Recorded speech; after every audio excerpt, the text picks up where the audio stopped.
abbaan koo goota amantaadha. Mucaa Gaazaab Egziyaariyaadha. Nan faarfadha maqaa kee, naan himaa qabsuudha kee. Teekniyyee abbaan koo goota amantaadha. Mucaa Gaazaab Egziyaariyaadha. Nan faarfadha maqaa kee, naan himaa qabsuudha kee.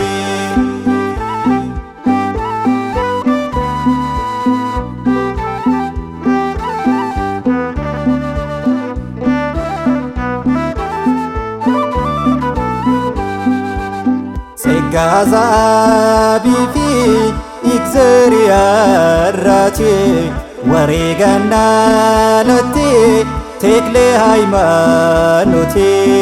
Akkuma dhaalattiin raajii guddaa hojjette, waaqummaa Kiristoos ati dhugaa baate. Teekniyyee abbaan koo goota amantaadha.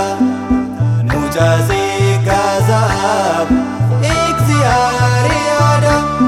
Nan faarfadha maqaa kee, naan himaa qabsuudha kee.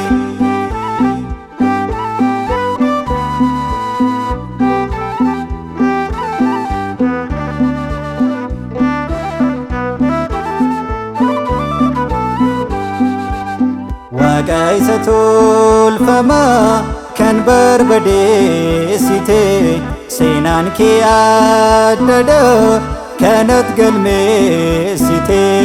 Buqqaa ittiin jette mukicha boomteetta, karoora diinota karaattan beesteetta. Teekniyyee abbaan koo goota amantaadha. Mucaa Gaazaab Egziyyaariyaadha. Nan faarfadha maqaa kee, naan himaa qabsuudha kee.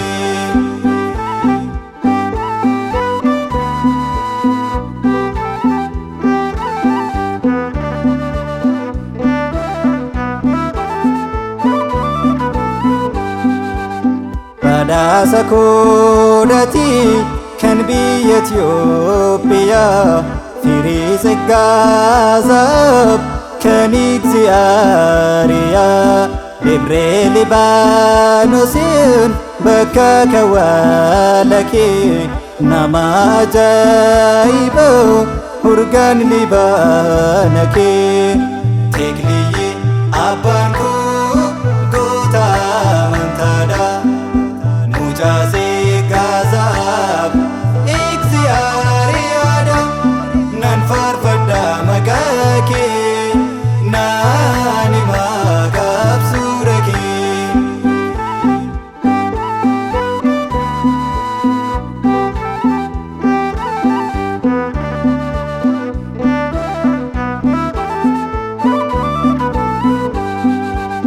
Dhuguman siin jedha kennaan kee addadha. Lubaa samii keessaas ati isa tokkodha. Miilla kee tokkooni waggaa 7 guutuu, ciminaan dhaabatte eenyu siin hin gitu. Teekniyyee abbaan koo